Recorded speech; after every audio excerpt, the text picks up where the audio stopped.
Welcome to TradeTheMBI.com. This is John. This report is for the 7th of April. We'll get right to the numbers. It turned out to be much more exciting Friday. We had the start of a little bit of decay in what we saw in some of the readings. The worst of them all was the Dow, which was really suffering from what potentially had the biggest decline potential with it. Still nothing too dramatic. It just got a little more interesting than some people expected. You can see that a lot of new cells are developed within the configuration. And we had that reversal from everything being just way over the top bullish. And we always know when it gets that way. We get the other end of it. We were also taking a look at the fact that we had just gotten MACD buyers in, and that's always just a wonderful sell signal. It's probably would have to convert it into an indicator just to see how reliable it is, but anecdotally it's been phenomenal for a while. Now we had been focused simply from the ES standpoint on this positive extreme retrace. It hit it the other day, so really didn't require that it be retouched in any way, shape, or form. But what we had noticed is the steel had dipped below the green, and that the green was actually not bad. It pivoted lower. I mean, you had two of them pivoting lower, but you had the cyan moving higher and was going to potentially cross over. And so we were looking at the start of that for the day on the gap up. So it continued. And obviously, you can see you ended up with a complete flip over here of the sell signal being permeated with the green below the red. You also have the steel below, and you also now have the cyan above.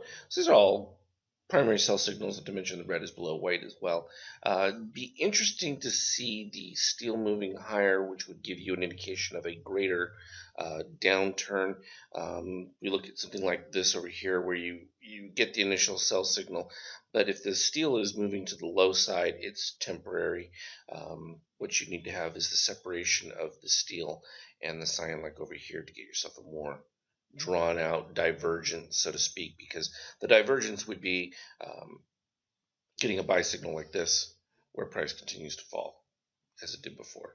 So just pointing that out, give you a heads up with that one.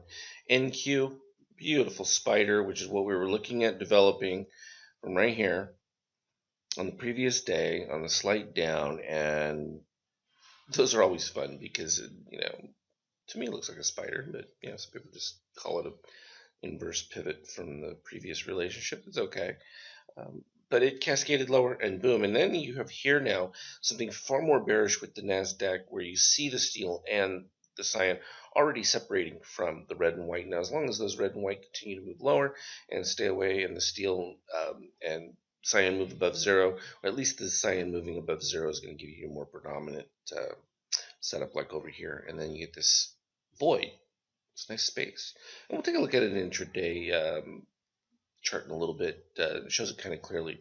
So what I had done for you the other day was marked this setup right here the last time we had this exact same setup.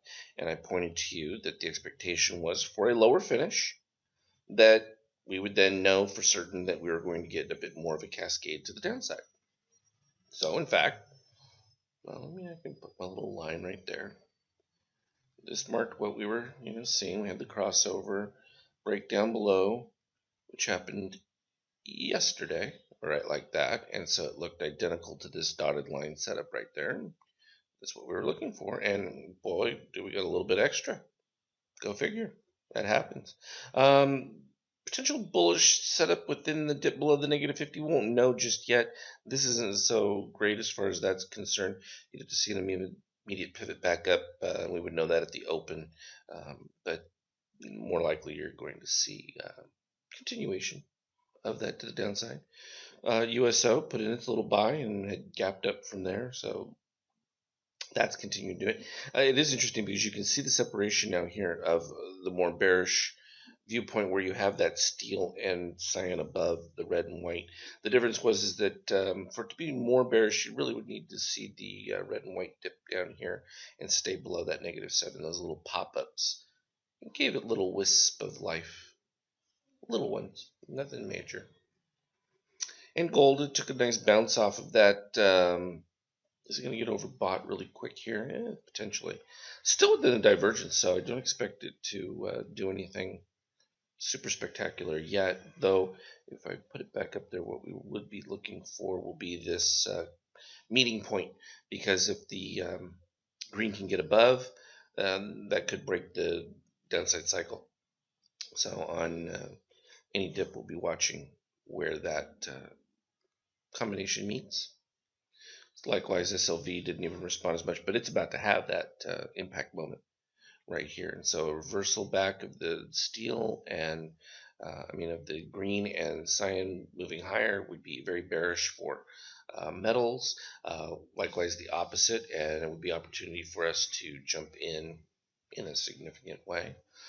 Some of the stocks that we were looking at fared very well within this kind of nightmare. And finally, CLF again taking an opportunity to meet. And this is a critical one right here, because the breakout above that can finally end this long malaise of a downturn that it's been in. And from a 78-minute standpoint, got a little overbought, retraced the lows. So still fighting. Not done. AIG was also did okay considering the amount of selling. It got a bit overbought initially with the move higher. Intraday, it was really ugly with positive extremes, and that happened very early on. And here we had WLT, likewise, put in the huge move and then immediately pivot lower, and then just the cascade straight down just to retrace the single move anyway, and it did exactly that. Nice that it did all in one day. It makes it very easy when they do it for you all in one day. It was so funny because it took so much grief from people about Tesla, how it didn't, and stocks are becoming the new self-fulfilling religion of the day, where people are so adamant about the importance of particular companies. I mean, it used to be Apple. It moves on to all these different ones because people get so fervent about them. But the numbers were clear. It was just going to retrace the dip below the red, the line on the extreme histogram down here, and it wasn't any special prognostication, but you would have thought I was declaring the end of the world as we know it. Likewise with Twitter, we could see that it was also going to be breaking down from its thing. Let me go ahead and put up my little special chart here. We can run through a couple of other ones that were kind of fun. Amazon, we were ugly on Amazon. And sure enough, so it's good to see this, because you saw it all come up. We looked at these with the very negative ones within the pop. I was super negative with Netflix as well in this category.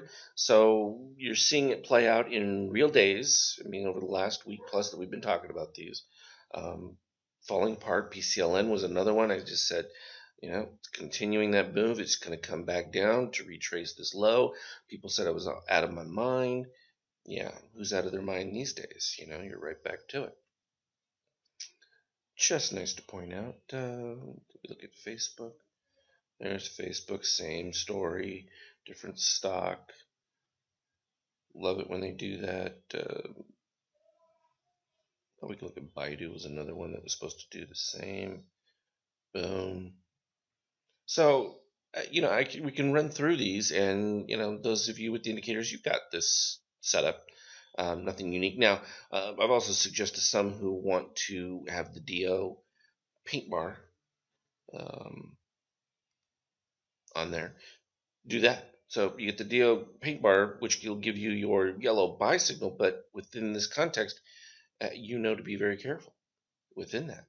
And so it's a matter of just looking for that setup, and boom, gave it a decent pop, got nearly overbought right there, and that was the warning sign, and boom, rolled over very fast, which most of them did. So all in all, that was really fun. Moving to the big 50K chart, and so we first looked at the breakdown here, and I said, nope, that wasn't the signal. What we were looking for was the move across with our cyan. We came over it, and then we came back down to the exact same configuration right here, only bullish side popped up to it but got overbought. But within the signal of the steel and green rising on that dip, perfect for positive extreme retrace at a minimum. So at least looking for the dip down at that point, and it's usually at that positive extreme retrace that you then take a look and say, okay, where am I at? Well, at that point, we ended up with red below the white. We also ended up with cyan moving right above there. It still wasn't 100% conclusive until we really broke out of it, and that was all the way over here. So we literally come back down, and this is what I usually look for too. Any divergence we get from the red, minimum I look for it to come back to that opening move, which it did in fact, which makes that a kind of a moot move. Really didn't have any special value to it. And then you're in deep red, and then boom, the rest of it was pretty straightforward within that. Nice one. Now this separation is exactly what you're looking for to see on the daily if you're expecting a really protracted downturn. These two remaining here and this spatial difference between them, that's pretty ugly. That does not indicate much of any movement to the upside is going to be successful. And yeah, you don't have a whole lot left to go back down to retest the lows, but likely to do that. Let's take a look at the intraday because it was fun as well.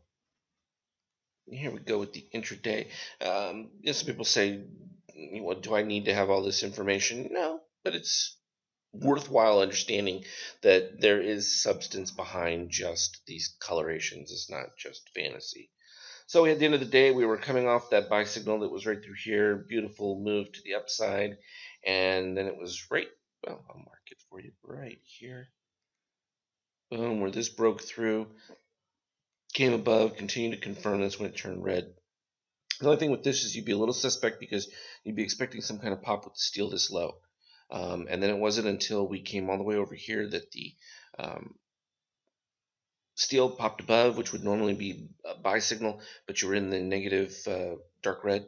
So you had to wait for this one right here, which is where the green crossed above it, flipped it to the buy signal, which is part of the conditions that I'm updating for it, and give it a nice little buy. So not a problem because you get the first pink, which was warning for a move lower because this is what some would refer to as the DOC spread, where it starts to break away to the opposite side. Then you look for breakdown. But the more potent one really comes here, where you have this red hump, and it's the second red hump right here that moved lower. That became the tell, and then you're just looking for the breakout of that particular point. And from here, even still, I had that 1886.25 number. Coincidentally, the color turned red exactly at that point, and the cascade from there was beautiful. So people then say to me, well, how am I going to stick with this thing? Well, once you know that you're in the divergence to the negative with the steel above, all you're looking for is when that cyan crosses. Every time it got to it, rejected it, up, that's continuation of the low. No issue maintaining that. Stays that way all the way through here, and this is that void space where it stays all the way down below. So any pops, barely going to register. Came back to another point right over here where they met, but you're already decaying in price, and it rejected pretty fast. Now this one had the best potential because you finally had the red move into a new trend zone, but could not get any support from a crossover. So even if you wanted to play these longs, there's nothing wrong with them. They just weren't going to yield anything until you crossed over there. And so at best they were break evens, playable. But at that point, you've got to be prepared to flip to the opposite direction and take them in so that we can see. Came across, created a little mini divergence there where you finally ended the downturn, but then did what? Oh yeah, it kind of re-emerged right back into the same thing. Came here, boom, reversed it again, so now you're back in the same zone all the way down there. Let's see what it produced going into the end of it. Same separation, and what did you get? Deterioration in price. Yeah, you got some bouncing up and down, and it came right to there, and that's where it reversed, right there where the green moves above. Pretty straightforward with that. Oh, kicked back again, right at the peak. So, I mean, this right here tells you, oh yeah, you should be expecting that long spat to end. And it did. It got kind of flat. And then you had this little murky zone here. Then end of the day, right back to the middle neutral. The fact that you're still steel, gotta say that it's like separate. The steel line is still higher, and you're moving your cyan all the way back up there. So again, as long as you can get a little, so maybe we get a little bit of rise here at the open coming through for Monday. But it's got a lot of work to do. It's got to at least get past this hump up here for the red. What's our number for that? Negative 434, and we're at negative 5. So not bad. I mean, you can certainly do it. It's probably going to depend on that pre-market open. But what's funny is, and take a look at this. Let me squeeze this chart down. We'll go across. I mean, for the day, all the way over here, how many bars in the 5K? I mean, if we slide over, right, easier to grab like the extreme histogram and look at that. Look at the difference. So previous day here to here. So people say, oh, well, how do you know if you get a big volume day? Well, there you go. Lots of extra candles within a 5K. That let you know that there was a lot of activity going on. So it was a serious day. All in all, really fun. Nice showcase for what to do. I can show you my experimental one real quick. Boom, real fast. Here's what the experimental looked like. Same green going through there, and then just mostly the dark side with these tiny little imprints, and you can see that they're developing right at those crossover points. But what they're going to be taking into account will be the steel relation. It's just a matter of adding the language. And what's going to end up happening is when you see this chart, probably in the next time, it'll start up here at being red, and then move into the deep red, and then just be red all the way through. Because there was never really any turnaround set up with this particular configuration.